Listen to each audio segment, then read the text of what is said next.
But tonight we're here to talk about David's testimony. So I want to invite David up to the stage and give him a round of applause as he makes his way up here.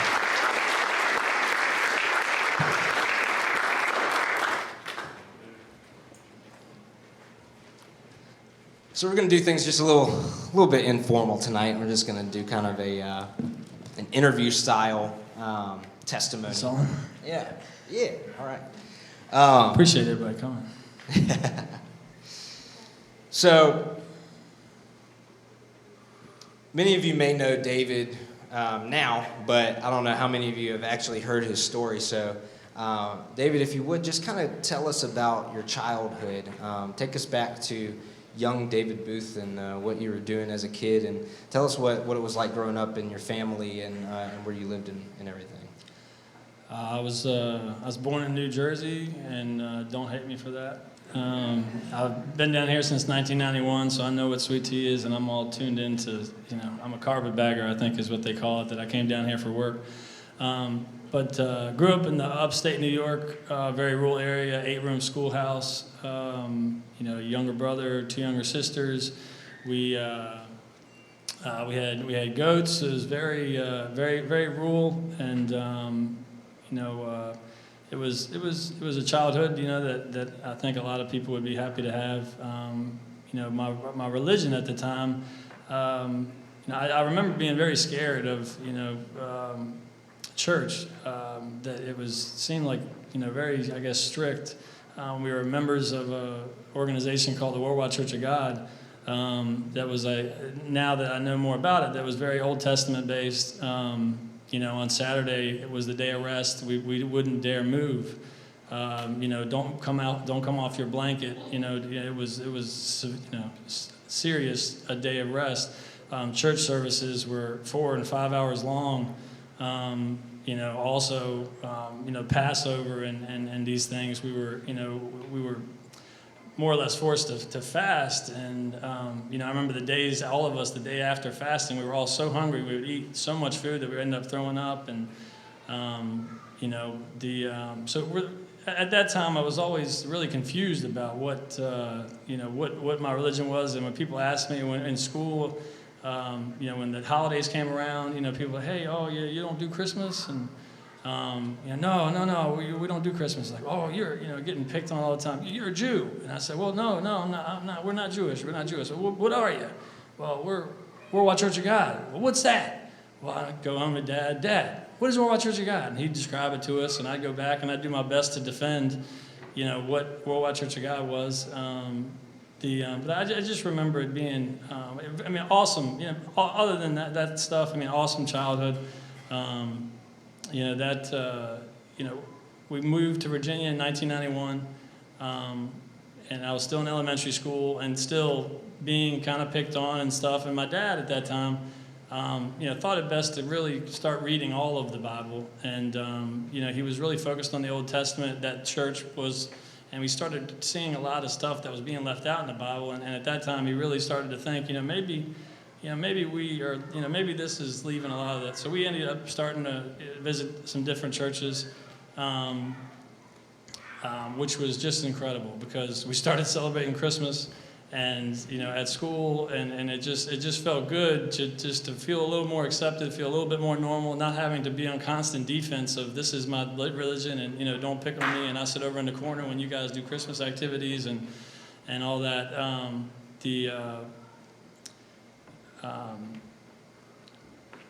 So at that point, it was good. I think at about the age of, 15, I was baptized at Cool Spring Baptist. Was spending a lot of time.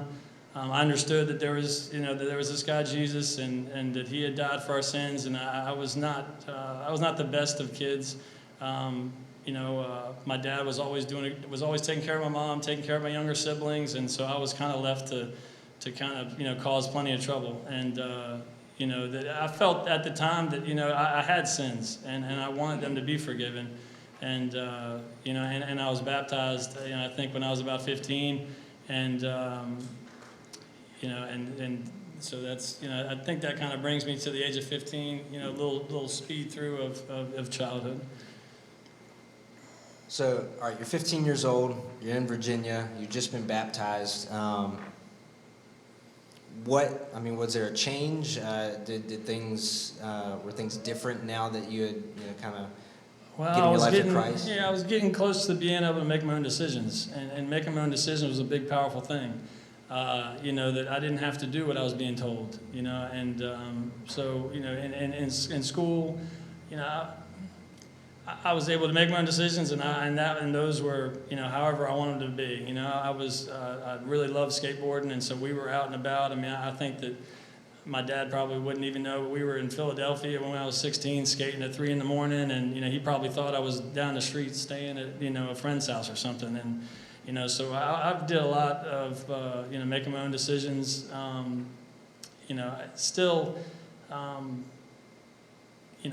I really loved, I wanted to feel, loved, and so I thought that being the popular kid was the kid getting in trouble. I barely graduated high school because I was always getting in trouble, partying, drinking, doing drugs, whatever I thought the cool kids were doing, that's who I wanted to be. So that's, that's kind of,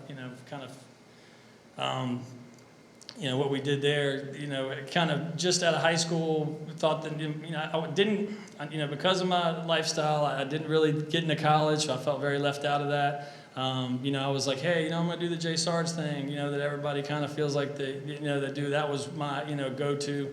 I was a big exaggerator. I was really, I think, ashamed of, my life for some reason, and I was just always making up these extravagant stories, about my life and who I was, and it was really tough to remember. All of these made-up stories about this and about that, and how great I was, and how good this was, and I was going to be doing this big thing, and the next thing I was doing this, and I was going to nursing school, and I was, I just, looking back, it's hard to believe I still have friends, I think, because I was really hard to be, a credible source. Also, high school sweetheart, because I didn't have college, I didn't have that, hey, let's go do yourself, be yourself, go, grow up and work on yourself. All that for me was for the birds. So it was like, hey, my next step is, I've looked up to my dad and being a husband to my mom, and I said, hey, I'm with this girl, and so I'm gonna, we're gonna get married. That's the next step for me, and that's the big next step. I'll get a lot of good feedback from that. People will be like, oh, good job, Dave. You got married, and everybody told me it was the wrong thing to do. Wait, it's not the right thing to do. So whether it didn't have God's blessing or not, I got married. Everybody supported me, as I think good families do. Speed up a year to kind of 21, 22. For whatever reason, it just wasn't working. We had kind of started going our separate ways. I was just really ashamed. I wasn't proud, because that was my big thing. I didn't have college. I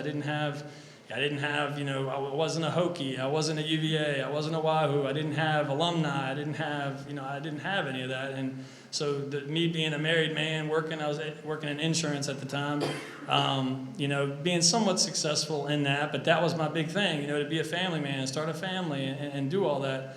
And I remember the day that my ex had moved everything out of the apartment, and I just remember begging and just being on my knees and begging and praying as hard as I could, and I was just saying, God, please just give me success, just give me a family, give me, let me support my family, let me be like my dad, let me do all these things. And I think I just cried, and I begged, and I pleaded, and I just prayed as hard as I could, and I just gave what I felt like I was all to God. And at that time, I was not going to church. I was, but I had nothing left, and that was, I remember when I was a kid, I would come down the stairs every morning, and my dad would be laying on his stomach praying over his Bible, and I'd have to almost step around him to make it to breakfast.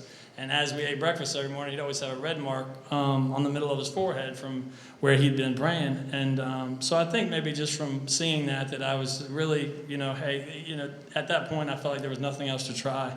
And I was just praying and praying and praying. And then, that's kind of, I guess my high school was, kind of that. And if you want, I can kind of continue. Well, so you get into college age, and like you said, you were working and everything, and then marriage isn't going well, so you're down on your knees, you're crying, you're pleading with God. What happens? Do things turn around, or what happens after that? Well, the prayers weren't answered. I woke up the next day and nothing really seemed to change. I was, getting my belongings together, finding another place to live. It was a huge shame, of course, to try to move back home. So, I wasn't going to do that. Ended up getting my own place, and, nothing, none of those prayers were answered. And so at that point, I want to say I kind of had disbelief, or I just kind of, at that point, I really went down, looking back, a really dark turn. At the time, like I said, I was in insurance, so I had to have a certain amount of money to pay for my office at work, to pay my rent, and then I was also paying for an apartment by myself. Also, a couple years into the insurance business, you kind of lose your salary, and you're only on a commission base. So I would get a commission every the 15th of every month. And I started, financially I needed money, and I didn't want to be a failure in insurance business, but also from the relationship that I just got out of, I was really not proud, and I was supposed to sit down with a suit and tie and talk to families about, hey, you need to, save money, and you need to get in insurance, and you need to do this, and you need to do this, and needless to say, it was, it's hard enough. It's a business of denial. Everybody, as you know, with salespeople, they call you and say, hey, yeah, not this time. Hey, no, I got that taken care of. Hey, I know. I mean, I was just tired of denial, and so I didn't want to tell my family that I was failing in insurance, and I started gambling. I started, taking my commission check that I had and doing whatever I could with it. And I think I was pretty good at it for a short period of time because I paid my bills, but, the guy I was working with in insurance also, he would tell me, he'd say, hey, we worked on that job together, and this guy was, really unorganized. I remember being in his office and just seeing checks all over his desk and just laying on the floor, and I think it was over $100,000 this guy had just laying around at certain times, and he would, say, hey, we worked on that job together, go ahead and write yourself a check for, a couple $100 for that. And, so I would write myself a check, initial it, and write myself a check for some work we did together. Started playing in these poker houses. I would drive down to Hampton and play poker in these organized poker houses until 10, 11 o'clock at night. And then when it would close, the big game, so to speak, would be like, hey, we got a 5-2 game somewhere. And so I would then, go to these games after hours. I remember these houses being in the middle of some terrible neighborhoods. Yet they had guys sitting at the door with shotguns, and I'm sitting there, little baby face myself, up here with, 300-pound Mr. T and all these guys, playing cards. And, eventually it's a game of luck. And no matter how much money you got in the pot, and no matter, what the stakes are, and no matter how much strategy you have, that eventually, luck is just not on your side. And so I started losing money, and bills were starting to become not paid. And I was recalling how easy it was that this guy that was very unorganized, with his finances, that he said, hey, yeah, no problem, man, write yourself a check. And I'm like, this guy's got money laying all over the floor. And so I just need $500. I'd write myself a check, and then try to continue the epic, comeback of David Booth of paying off all my, bills from the divorce and getting back on my feet and coming back to Dad and say, hey, Dad, look, I'm not divorced, and I'm not in college, and I'm not, a failing insurance guy. Like I'm debt free, and I'm working towards something positive. And I was stealing. My gambling was not. I was losing money gambling, and I was stealing from this guy. Who later confronted me, and he confronted me, and because he had brought me into the insurance business and felt like, really felt for me, he allowed me to work it off. But that's a felony. I mean, just writing yourself a check from somebody else's checkbook is a pure felony. And so I kind of lucked out with not getting in that kind of trouble. But anyway, another one of these epic struggles. I'm stealing money from my roommate. Not really stealing, but he's giving me money for rent and bills and all this. And, I'm not paying the bills. I'm still trying to do this epic, David Booth comeback where I get back on my feet and I call my dad and I call my friends and say, look at me. I'm back on. I'm doing it again. I'm back. And, trying to keep up with all these exaggerations of all the great things that were going on in my life when it was far from the truth. And when it all really, fell out was, the last big, it was like, okay, I got one more big chance. I got like a yearly commission check. I had some money from my roommate, and I was driving. I went down to Hampton. I did really good. I think I had like $3,000 after the first kind of round of games, and then I said, "Hey, I'm going to go." And we went, to the big game afterwards, and we played and we played and we played, and the sun was coming up. I had lost everything. I remember getting in my car. Stealing a tank of gas to get home, and on my way home, I had been consistently in the past and going through that, lying to my dad about this just extravagant thing happened where my apartment burned down, and I need $600, and I think at the beginning he knew, but he loved me and he wanted to take care of me, and I just consistently said, "Hey Dad, I need money. Hey Dad, I need money." Well, I'm on the way home, and it's 6 a.m, and my dad's listening to his son with this epic story about how he needs rent money and how he needs bill money, and he's got a check coming, and it's all good. And I remember my dad saying, "David, I think you got a serious gambling problem, and you probably just need to come home and rest. And when you wake up, we'll talk." And so I was evicted from my apartment with my friend. I was in so many tears, he could do nothing but just say, "Hey, it's all right, David, it's all right."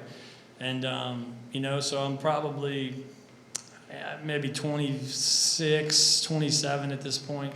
And I moved back home, which was right by Mechanicsville Little League. And I had to ride my bike to work. I had to ride my bike because I really had nothing anymore. And I rode my bike from home to Applebee's here in Mechanicsville, working as a cook in the kitchen. And I still gambled. I still wanted to come back. So I would work 2 weeks, get a paycheck for like $700, and I'd ride my bike home, and I'd get on my computer, and I would play poker until 3 or 4 a.m., and I would lose it all every time. It would go up, and there would be moments of hope, but I could never walk away.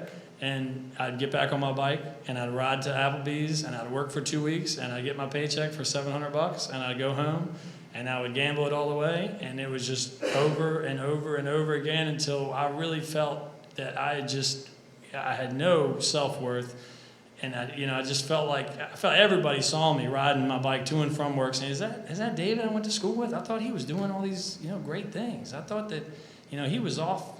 I think the last time he told me he was like a professional golfer or something." But anyway, that was the truth of my life. That was the truth of my life at the point. There was a little glimmer of hope. I bumped back into who is now my wife, Alexa, at the time, and I really needed to get out of my parents' house. I was in, my parents' house, and I was 26, 27, and so at the time, I sped the relationship along as much as I could, and to where I could move in with her. And that felt like a pretty positive step. So I was able to get out of my house. I'm sure my dad was happy to see me go, although he still let me use the minivan to go on dates at the time. And so I was living with Alexa in an apartment, and it was just kind of work at that time. I was working in the golf course industry, in turf management, and just kind of working to the point where I was just working was all I really had in me, was working and sleeping, and really wasn't going to church, really didn't feel, much of anything, but at that time I was really just kind of working. So you've been through this crazy downward spiral. Your ex-wife has left, and, you're left doing everything on your own, paying for an apartment on your own. Gambling issue, and so you meet your wife now, Alexa. You're starting to kind of get out of that addiction, that downward spiral. And well, she didn't know too much about the addiction, and so when she learned that I like playing, she was like, "Oh, you like playing poker? That's great." She's like, "Oh, let's go play poker together, and let's go do this together." And it was, once she knew, once I was able to come clean with her, and that's the one thing. You've got to be truthful. You've got to be true. The truth sets you free no matter what you're doing. And all my lies and exaggerations I had been trying to keep up for so long. At one point, I was just feeling so worthless that all I really could do was tell the truth. And it was addictive. The more you told the truth and the more you just owned up to stuff, it got easier and it got easier. But anyway, after I was able to come clean to Lex about that, she was so ashamed that she was doing that with me. But our relationship was a little more healthier after we were not doing that. But sorry to butt in. No, good. Yeah, that's very good. So the accountability was there to hold you accountable from going back and slipping back into that downward slope. So things are going up. Things are going better now. You guys are together, and so you're working at the golf course, and then you kind of held some other jobs for a little while. What was the next step that you feel like was kind of a turning point in your life? Yeah, and through the working at the golf course, there was prayer. I recall somebody telling me that prayer was the way we talked to God, and that the Bible was the way He talked to us. And I had tried everything else, so I had kind of tried some of that stuff, and some of the stuff, sometimes I would read the Bible and I would pray, and I would read the Bible and I would open it up, and words would come off the page, and I feel like would knock my teeth out. And one time, just after one of these kind of gambling fits, I remember praying, and just sometimes I would pray to win, and say, oh, please let me win this so I could get back and fix all this. But I remember praying one time and saying, God, I just want your will. I just pray that you speak to me. And I opened up, and Proverbs 26:11 is, as a dog returns to his vomit, so a fool repeats his folly. And you read that, after riding your bike to and from a local restaurant, taking your $700 paycheck, and gambling away the same night, and then redoing it all over again, working more or less really a tough job and for little money, and then in one night blow it all. And have to, eat whatever you could eat. And then the Bible is telling you, as a dog returns to his throw up, after he throws up, that so a fool is repeating his folly. And so there were certain instances. Also, Ecclesiastes 5:7 is, much dreaming and many words are meaningless. And that also spoke to me because it was just dreams and words, and it really, none of it meant anything. So there was hints, through this time of, where it was kind of registering that, the Bible did talk to me, but, I'm not saying anything major changed in my life, but there was a little bit of prayer and Bible, through that. The next step was I felt like I worked to the top of my rungs in the golf course industry, and, I was trying to be a professional golfer, and once I realized that a professional golfer sat inside the clubhouse on the holidays and all the beautiful days when people are playing golf, I was like, that's not for me. Just messing around on Craigslist, I ended up with, some truck washing job where I had a large box truck that had water and chemicals, and I would drive the truck to the places that all these large, Food Lion, and where all these big tractor trailers and rigs would sit overnight, and I would clean them, and I was, making, the guy that owned that business was making a killing because I think I was getting like $6 a truck. But if I cleaned 100 trucks in a day, which was brutal to do, but if I cleaned 100 trucks in a day, I could make $600. And if I did it a couple times a week, I was actually able to make a little bit of money. And then, for my love of money, which was big at the time, that it was like, hey, I really feel like I'm getting somewhere here. After a long summer of that, my shoulders were frying out. I remember one day that, my shoes were melting to the pavement, and the power washer broke down, and I was like 45 minutes from home, and I just really wanted to finish the day. And I'm sitting there just yanking on this power washer. And if anybody knows about what something, a little gas engine is just not starting up, and you just yank on it, and you yank on it, and you yank on it, you want to throw it across the room. And I sat, and then I waited, and then I yanked on it, and then I just said out loud, and I had a guy there working with me. I said out loud, I said, God, if I'm supposed to be doing something else, let this freaking thing start up. And I yanked it, and the thing purred. It just purred, and we finished our day, and it was just another one of those moments for me, eventually there was too many coincidences in a row that I really was starting to catch my attention. And so then I had this, I had a little bit of money, and, I said, hey, this great idea, that's this big extravagant David Booth, what's the next big idea? It was, I pray, iPods, iMacs, iPhones, all that was popular. I said, I pray clothing. That's what I'm going to start. And I said, Dad, I'm going to start I pray clothing. And he, nodded his head like every one of my other stories saying, okay, David, all right. And I said, I pray clothing, that's going to be it. And somebody introduced me to a guy that was making T-shirts here in Mechanicsville locally. And, we went in there and I said, hey, we want to start this clothing line. And he worked on the design for me. And at the time, he was really busy with a T-shirt order, had a little wooden T-shirt press, and was kind of curing the T-shirts, drying the T-shirts with a heat gun. And, he had a pretty big order. And so at the time, it kind of dawned on me that, winter's coming. I really didn't feel like being outside washing trucks in the cold. And, I had a little bit of money put together, and it was, hey, what are you doing here, man? And if you want to start a business, I can, And the gentleman also did vinyl work by putting vinyl graphics on trucks, and the chemicals to make truck washing go fast. The chemicals were so incredibly strong that it was taking the decals off. And so I said, hey, man, I know a bunch of trucks that have vinyl coming off because I was literally blasting this stuff off the trucks. And so we kind of agreed on a couple of things, and I remember trying to convince my dad, and my dad's saying, you're going to take a gamble after, all this, and, talking to my wife and convincing. But I knew it was the right thing to do because my dad called me eventually, and he said, I've been an employee for the past 30-some years, David. He's like, I don't know anything about taking risks. He said, and that was the way I felt like he was telling me, what do you have to lose? And so, we put in just about everything we had to start this business with this gentleman. And, we did everything we could. And my wife was more or less the breadwinner at the time. And so I was able to kind of just do, and we made, okay money. We just, we did okay. We did okay. And, kind of halfway through the year, my wife became pregnant. And so we knew that we knew that things were going to have to change. That I either needed to start making money or I needed to start getting a real job, and that did not sound like fun to me.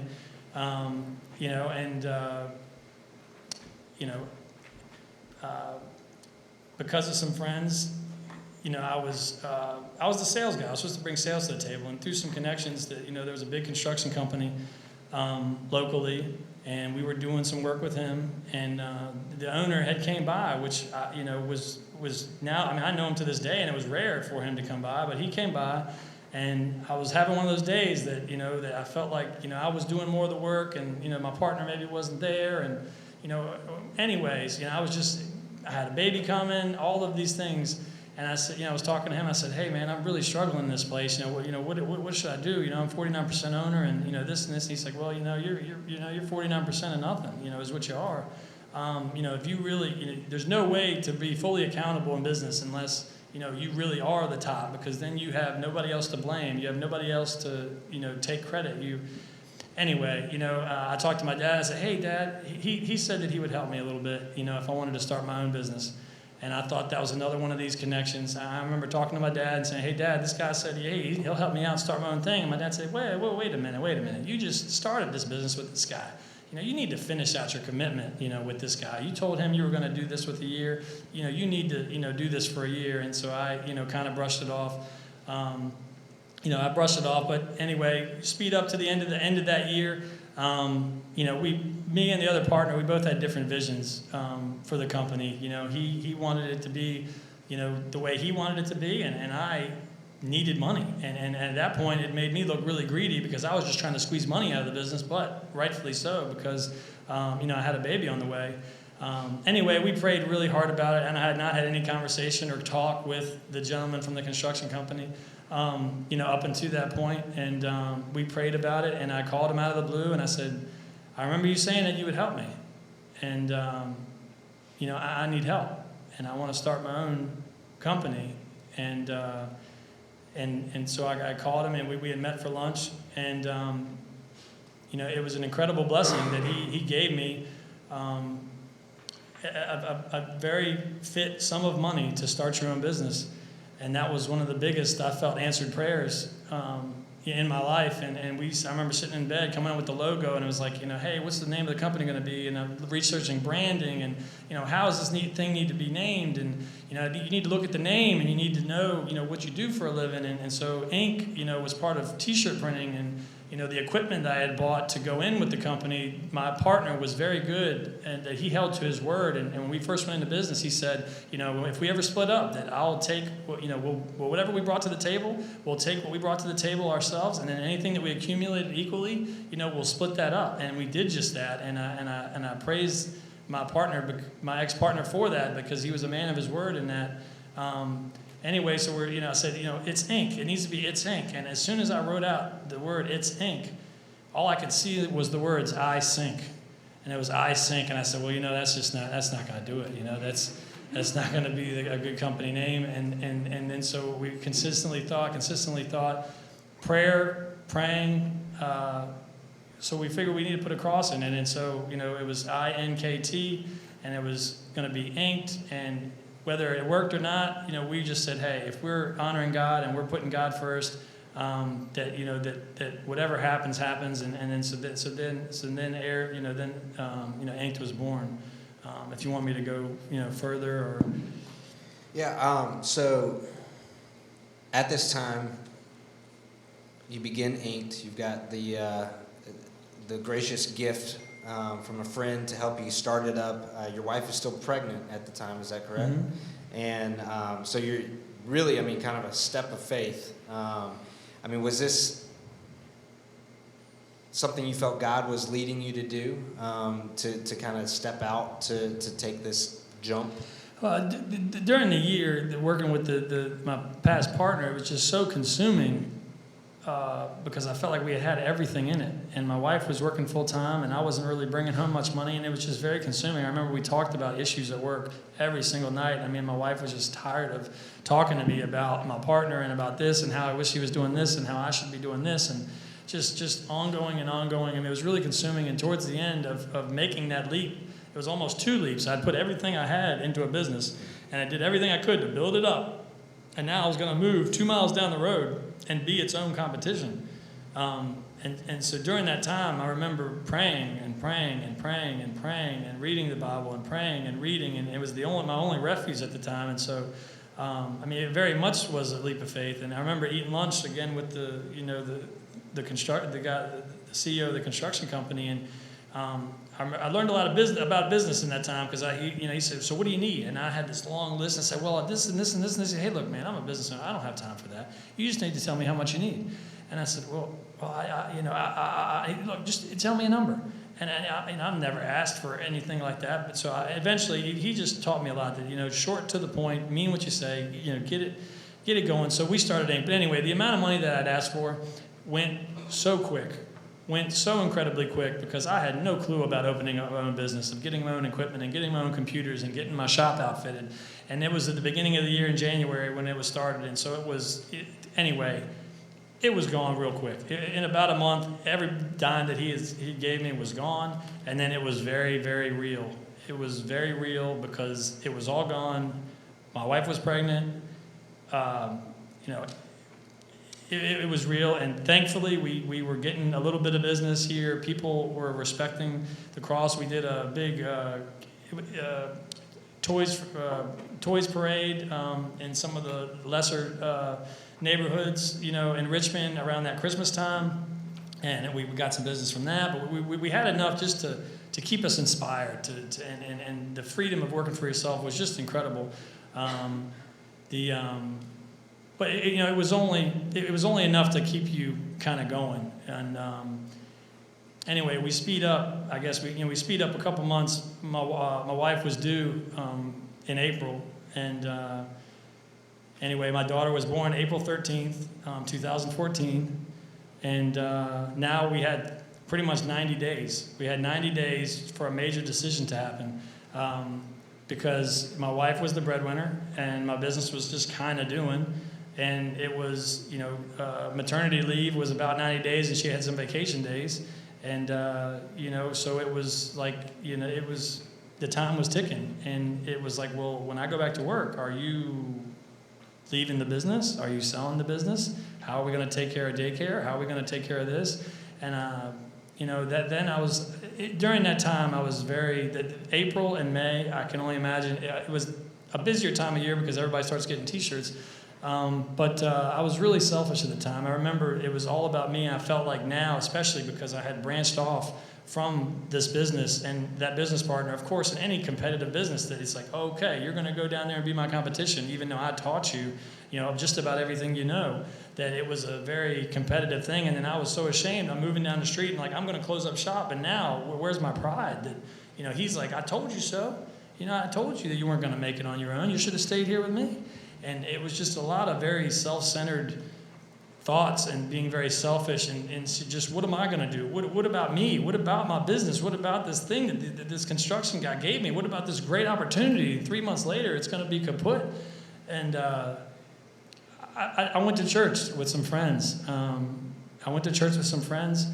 And the message was that another one of these things that I felt like just hit me right in the teeth. It was, it's not about you.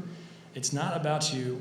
You are second, and it's just not about you. And, at that time, this is probably the beginning of June, and, we were really getting to the point of having to close the business, or do something else. I probably even thought about gambling at the time. So that Monday, I came back into work, and somebody reached out to me, and they said, hey, this boy Grayson Kirby, he got in a real bad accident, and they want to do a fundraiser for him, family. He's really not doing good at all. He's in the hospital. He's actually died a couple times, and all of his bones are broke. It would be a miracle if he survived. But anyway, they want to do some shirts to try to show some strength and stuff for him, and that after that service, it was like, this is my chance. It's not about me. Let's start helping some other people. And so I sat there and I drew the truck. I drew his one of his grain haulers on the front of a truck. On the front of a shirt. And his name was Grayson Wayne Kirby. And so they wanted to do GWK Strong. The shirts were red. I remember saying, hey, we're going to do a fundraiser for this. I don't really care anything about myself. I was fresh off that sermon, and I was riled up, ready to go. And I said, hey, we're going to do these shirts for $15, and $5 is going to come to us to cover the cost of the shirts and making them, and $10 is going to go to the family. And they had a Facebook page praying for Grayson. And it was over 12,000 people, members of this Facebook page. So I made this little mock-up and explained the fundraiser, and they put it on this Facebook page. And these shirts went so incredibly viral that, the first couple 30 went out, and they got to the family. And at this time, the gentleman Grayson is having these kind of, miraculous recoveries of, oh, he's going to be a vegetable, but, oh, he squeezed his dad's hand, or oh, his heart stopped. But then they put him on this ECMO machine where they would take blood out of his body and put it into a machine and put oxygen in it and put it back into his body, something that only worked on infants. But as this happened, the shirt sales just pulsed and pulsed and pulsed, where I think in the first week it was like 700 shirts sold, and me and my meager crew were in there printing as hard as we could print. And my wife, with my 1-month-old daughter, was driving to Chester and picking up hundreds of shirts and bringing them back to the shop. And we were packaging, all these shirts were being packaged, and I had what little bit of business cards I had, we were sticking them in the package. And, we were just printing and supporting. And at that time, I desperately needed money. And so much cash came through my hands at that time.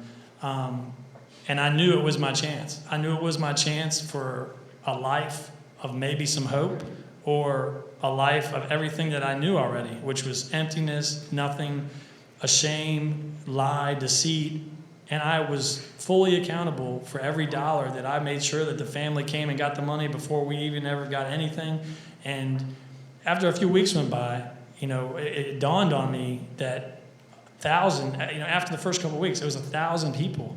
And we didn't have any online ordering. We weren't shipping. So 1,000 people were going to walk through my door of my business and buy these shirts. And this was just a blur. This was just a blur. It was nonstop. And I felt like a month and a half went by. And,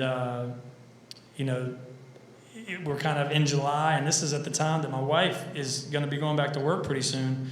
And after that first, round of just craziness with these shirts, people started coming in and saying, hey, I remember what you did for this Grayson boy.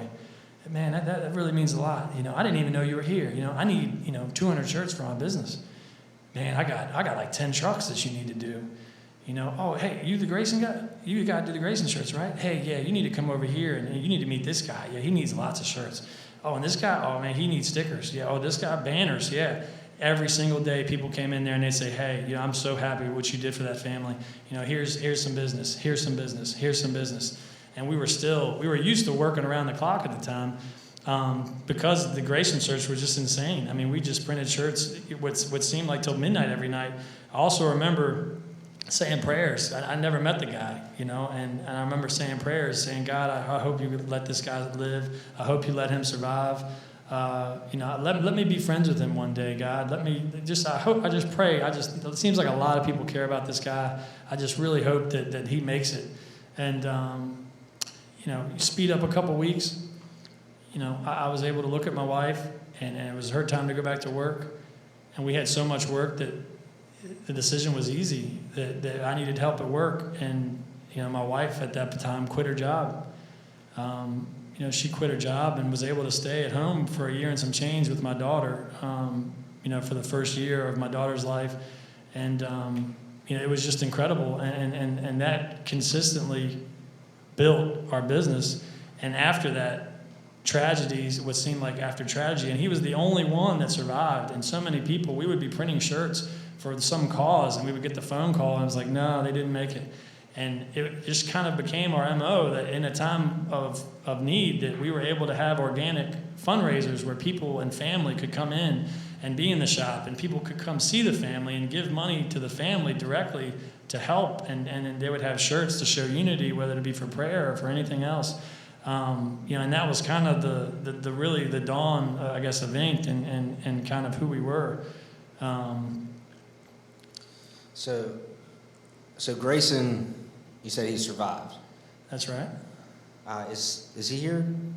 No. No? Okay. No. All right. I wasn't sure if you made it or not. Yeah, he was trying hard. Yeah. Well, good. That's awesome. But so an incredible time. You've started this new business. Yeah, really at a turning point where you had to make a decision of whether you're gonna keep this open or not. And God really lays on your heart. It's not about me. It's not about me. And even though you made that step to say, okay, I'm going to do this, and it's not going to be about me, it's going to be about other people, it's going to be about God, about what God wants me to do. Was that temptation still there, all that money coming in, with the history of gambling? Was there Absolutely. And there was times, because of this Facebook page that had so much, we sold 700 shirts, and people knew that it was easy math. It was $10 a shirt. So if we said 700 shirts, that's $7,000. There was times that we were making our updated posts that said, hey, we sold, 1,300 shirts. And so people were like, okay, that's $13,000. And we said, hey, we sold 1,300 shirts and we've given the family, $10,000 up to this point. And people would just blow us up, say, wait a minute, you said that you did 1,300 shirts. I said, yeah, I know, but I can't post on Facebook. I have money here at the shop. I can't say on Facebook that I sold 1,300 shirts and I've given the money $13,000 when the family knows well that I've only given them 10. And so it was, I told everybody, I said, this is just as much as a chance it is to fail as it is for me to succeed. I was like, if I do something shady or something that is not right in this time, and I was sick of my past life. I was sick of it at that point. And I was really turning the corner on really standing for what was just and what was honest, and which I feel like is a lot about what myself and my business is about now. But no, the temptation was absolutely there. It was absolutely there. It was cash. It was like, hey, what little bit are they not going to see? Come to find out that, towards the end of that, my wife and I were sharing a car at the time. Towards the end of the fundraiser, when Grayson was kind of starting to make his way into physical therapy, after like all the miracles had kind of been worked in his life, my wife and I were actually looking for a church, and this is Grayson Kirby's church. We came to hear him talk after his recovery, and I saw this place was full of red shirts, and I sat in the very back, and Grayson Kirby and I sit next to each other in church every Sunday, and my wife and I both attend church, and my wife was actually baptized here at the church just after, seeing kind of all that stuff happen. But absolutely, the urge was definitely there, but seeing how just incredible people coming in, just how incredible God was blessing me at the time, that there was just never a doubt in my mind that I was going to, lose that blessing. So looking back on your life and everything up until the point of getting to INKT, can you see how do you feel like God was working through that? Do you feel like he ever completely left you, or was he still kind of there with his hand kind of leading you through? There's a joy. There's a joy and a feeling. I've done drugs and I've lived recklessly and I've gambled and I've taken risks and I skateboarded and I've felt gravity and I've felt many different feelings in life. And the feeling of true joy is something I've only felt the moment that I thought back on the prayer in front of my little mini fridge, on my carpet, on my knees, begging God to have a family and to be able to support my wife and to have a purpose and to be successful and to have all those things. I mean, it came through my heart and it melted me after this Grayson stuff when I thought back 7 or 8 years ago that I was sitting there just begging God for all this. And it always happens in his time. And I wanted it to be right then and there. But you look back, I look back at that moment and it was just that feeling of joy. I hope that everybody in this room gets a chance to experience, because it's beyond any feeling that I've ever felt and I've been around. And that feeling of joy is what I feel like we all need to be seeking, is a feeling of purpose and a joy really that he can only provide. So our theme tonight is basically a step of obedience, and we kind of saw through your story different steps of obedience that you were able to take through your life. But what do you think right now with INKT? What do you think the step of obedience God is calling you to do with that company right now, or in your life as a father or as a husband? I guess that's a pretty, encompassing question, but I think it's to serve. I think it is to serve. I said many a prayer, and there's also in James talking about praying, but when you ask and you don't receive because you ask with the wrong motives, that you may spend what you get on your pleasures, as far as I said some prayers. I hate what's going on in the world. I can't stand to see corruption. I can't stand to see corruption and hate and divide and all of this stuff when I know that God loves and is such an incredible force in our lives. But I've said prayers where I know that they probably wouldn't be answered. But I say, God, I pray that you give me money so that you give me power so that I can push back against all this large corruption and all this stuff. But anyway, I just know that it's that my job is to serve, that because I'm 33 years old and all my dreams have came true. I feel like I have nothing more to seek. And so then the only thing I can do is to serve. And I think that is my step of obedience, is just to consistently, I've dealt with all kinds of temptation, even with the success of business, with, whoever loves money never has money enough. I've felt that. I've seen that. You've got to. I'm trying to do my best to stay true to my roots, to be a good leader. That we've got we got 7 employees now. The business is growing. Our opportunities are growing. I deal with so many business owners that are in tough spots, or the talk of Christ always comes up when I'm dealing with business owners. Some people, hey, I'm thinking about starting my own business, and they would look to me for advice, and they look to me and talk about success, and I'm just able to witness to them. But my step of obedience is definitely to serve this community, to serve all these people, to make all of them proud, because I'm fighting for the things that they're fighting for. But definitely the step is to serve. All right, well, thank you very much, David. I hope you guys were touched by his testimony. I hope there was something in there that, maybe can apply to your life as well. And, like I said, our theme tonight is Step of Obedience, and so we're going to dig into that in a few more minutes. But we're going to give you a moment now we're going to take a short break, about 5 minutes. There's restrooms if you go out the back to the left that you can go to. We got some snacks out there, grab some of those, and then in about 5 minutes, come back in here, and we're going to do a few things just to dig a little bit deeper about what we were talking about tonight. You're not going to want to miss it. I know it's kind of late. thank you for sticking here with us. But come back. It's going to be a really, really great time that you're not going to want to miss. But again, give David a hand. Thank you so much for coming here and being a part of this with us. And before we dismiss for our short break, I just want to say a prayer real quick, just for our time here and for David as well. God, we just thank you tonight for giving David the courage to come up here and just share his testimony with us.